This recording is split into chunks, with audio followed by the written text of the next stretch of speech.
Hello friends, I am Durgesh from best English classes. आज हम English MA previous का बहुत ही इंटरेस्टिंग टॉपिक डिस्कस करने वाले हैं जिसका नाम है the king layer.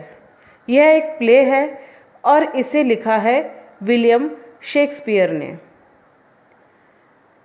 So now let's start our topic. The king Lear Britain का एक राजा है जिसकी 3 बेटियां हैं, गोनेरिल, रीगन और कॉर्डेलिया। गोनेरिल जो उसकी सबसे बड़ी बेटी है, उसके हस्बैंड का नाम है एल्वेनी। उससे छोटी बेटी रीगन, उसके हस्बैंड का नाम है कॉर्नवेल। और सबसे छोटी बेटी कॉर्डेलिया, उसकी अभी तक शादी नहीं हुई है। जो ये किंग लेयर है उसे अपनी प्रशंसा सुनना बहुत अच्छा लगता है, लेकिन वो बाय नेचर थोड़ा गुस्से वाला है, इम्पेशेंट है और इतना बुद्धिमान भी नहीं है कि सही और गलत की पहचान कर सके, और थोड़ा बूढ़ा भी हो चुका है।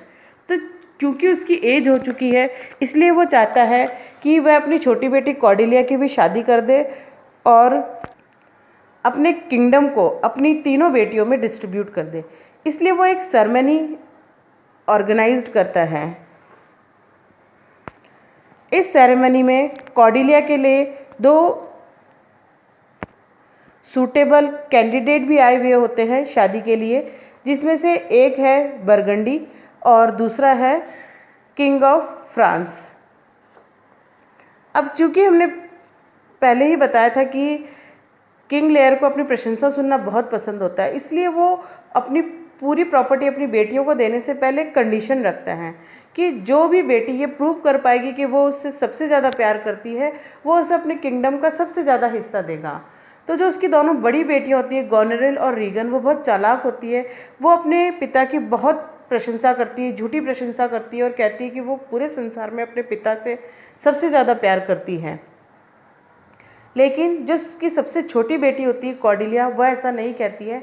वह कहती है कि मैं अपने पिता से उतना ही प्यार करती हूँ जितना कि अकॉर्डिंग टू द नेचर एक बेटी को अपने पिता से करना चाहिए। मैं ना ही तो उससे कम प्यार करती हूँ और ना ही तो उससे ज़्यादा।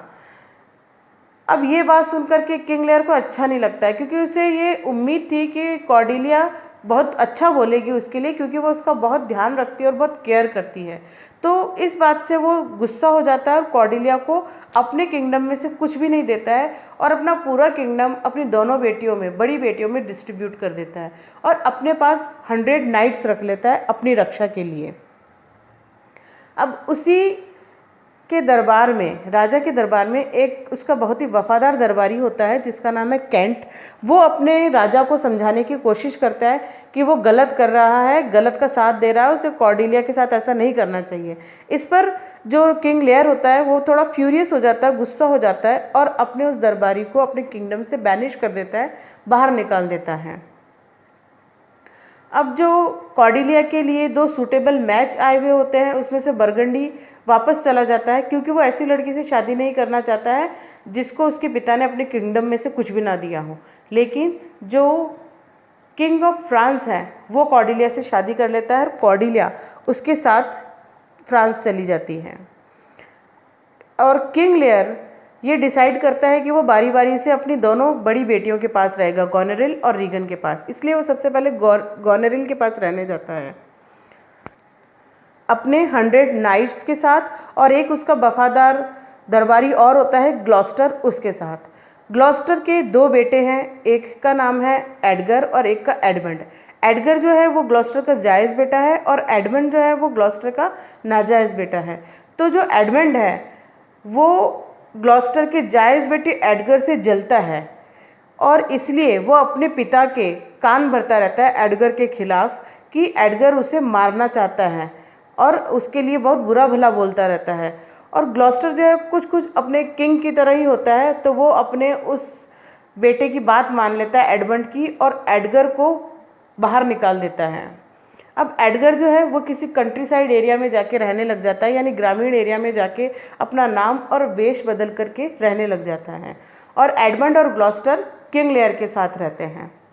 अब ये जो एडमंड है इसका यहाँ पर इसलिए जिक्र हुआ है क्योंकि जो ये गोनेरिल और रीगन है ये दोनों ही एडमंड को पसंद करती हैं।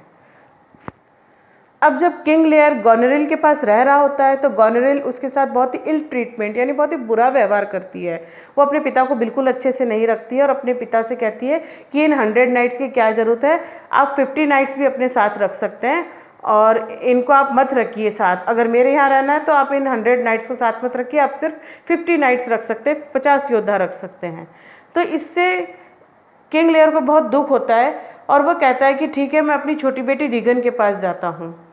तो जब किंग लेयर रीगन के पास जाने वाला होता है, उससे पहले कैंट जो उसका पहले वफादार दरबारी था जिसको किंग लेयर ने बाहर निकाल दिया था, वो रीगन के वहाँ चला जाता है। उसे पता लग जाता है कि किंग लेयर वहाँ आने वाला होता है, तो कैंट वहाँ चला जाता है और जो रीगन होती है वो कैंट को पहचान लेती है और उसे बंदी बना लेती है। फिर जब किंग लेयर वहाँ पहुँचता है तो रीगन भी उसके साथ बहुत बुरा व्यवहार करती है और वो तो ये भी कह देती है कि गोनेरिल ने तो कहा था कि आपके पास 100 नाइट्स नहीं 50 नाइट्स होने चाहिए, बल्कि मैं तो ये कहती हूँ कि आपको तो 25 नाइट्स की ज़रूरत है और बल्कि नाइट्स की ज़रूरत ही क्या है आपको।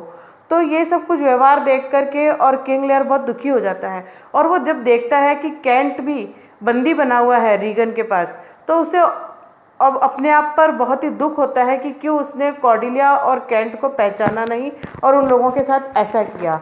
लेकिन कैंट किसी तरह अपने आप को वहाँ से छुड़वा लेता है और जो किंग लेयर है वो भी रीगन के पास से चला जाता है। तो अब कैंट और किंग लेयर दोनों अपने 100 नाइट्स के साथ वहाँ से चले जाते हैं। अब ग्लॉस्टर जो है उसको बहुत दुख होता है अपने मालिक के लिए, इसलिए जो रीगन का हस्बैंड होता है कॉर्नवेल, वो ग्लॉस्टर की दोनों आंखें निकलवा देता है और ग्लॉस्टर को दर दर भटकने के लिए छोड़ देता है और एडमंड वहीं रीगन के महल में ही रह जाता है। अब जो ग्लॉस्टर है वो भटकते भटकते अपने असली बेटे जायस बेटे एडगर के पास पहुंच जाता है, लेकिन एडगर उसे नहीं बताता है कि वो उसका बेटा है, वही बेटा है और वो अपने पिता की बहुत केयर करता है, देखभाल करता है और उनको अपने साथ रखता है। अब जो कैंट है वो किंग लेयर की जो सबसे छोटी बेटी है कॉर्डेलिया जो फ्रांस में है, उसे लेटर लिखता है कि उसके पिता के साथ क्या क्या हुआ है, कैसे उसकी बहनों ने उसके पिता को धोखा दिया है। इस पर कॉर्डेलिया गुस्सा हो जाती है और अपनी पूरी सेना लेकर कर ब्रिटेन पर हमला बोल देती है और ब्रिटेन आकर के खड़ी हो जाती है अपनी सेना के साथ। और इधर किंग लेयर और कैंट भी कॉर्डेलिया के पास चले जाते हैं। किंग लेयर बहुत ही शर्मिंदा होता है कॉर्डेलिया के सामने क्योंकि उसने उसके साथ बुरा व्यवहार किया होता है, लेकिन कॉर्डेलिया कहती है कि उसे शर्मिंदा होने की कोई ज़रूरत नहीं है और वो अपने पिता की बहुत अच्छे से ख्याल रखती है।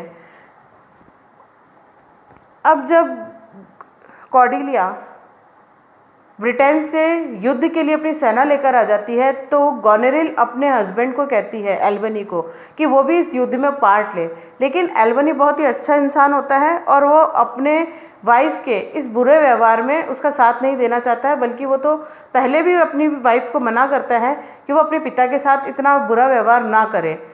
तो एल्बनी इस युद्ध में पार्ट नहीं लेता है, लेकिन रीगन का हस्बैंड कॉर्नवेल इस युद्ध में पार्ट लेता है और मारा जाता है।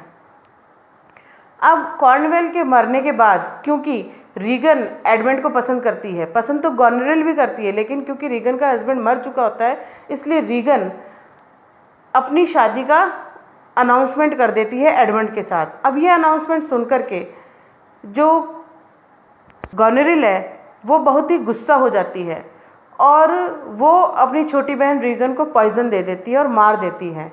बाद में ग्लॉस्टर और एडगर वहाँ पर आते हैं और गोनेरिल को सच्चाई बताते हैं और जो एडगर है वो अपनी सच्चाई अपने ग्लॉस्टर अपने पिता के सामने भी रिवील करता है कि वो उनका असली बेटा है और वो एडमंड की सारी सच्चाई गोनेरिल के सामने रिवील करते हैं, जिससे गोनेरिल को बहुत दुख होता है कि एडमंड जैसे चालाक इंसान के लिए उसने अपनी बहन को पॉइजन दे दिया, तो वो खुद भी सुसाइड कमिट कर लेती है। यानी कि अब गोनेरिल, रीगन और रीगन के हस्बैंड कॉर्नवेल तीनों की डेथ हो चुकी है। अब कॉर्डेलिया से युद्ध करने वाला कोई नहीं बचता है क्योंकि एल्बनी तो पहले ही मना कर चुका होता है। अब एडमंड फ्रांस की जो सेना होती है उसको हराने में कामयाब हो जाता है और कॉर्डेलिया और किंग लेयर को अपना बंदी बना लेता है। और थोड़े समय बाद में वो कॉर्डेलिया को फांसी की सज़ा सुना देता है। अपनी बेटी को इस तरह से फांसी के बाद मरा हुआ देख करके किंग लेयर को बहुत ही दुख होता है और अपनी बेटी की जो बॉडी होती है उसे अपने दोनों हाथों में उठाए हुए उसे इतना दुख होता है कि उसकी भी वहीं डेथ हो जाती है। अब उनका जो सर्वेंट होता है, जो दरबारी होता है कैंट, वो भी अपने मालिक को यानी किंग लेयर को सर्व करने के लिए स्वर्ग की ओर चला जाता है, यानी उसकी भी डेथ हो जाती है। ग्लॉस्टर है वो इसीलिए उसकी डेथ हो जाती है क्योंकि उसे भी बहुत ज़्यादा दुख होता है कि उसने अपने जायज़ बेटे को गलत समझा और जो गलत था उसे सही समझा, तो इस तरह ग्लॉस्टर की भी डेथ हो जाती है। और अब इस पूरे किंगडम पर रूल करने के लिए सिर्फ एल्बनी बचता है जो कि एक अच्छा इंसान होता है, और इस तरह से वहाँ के उस किंगडम पर अब एल्बनी रूल करता है।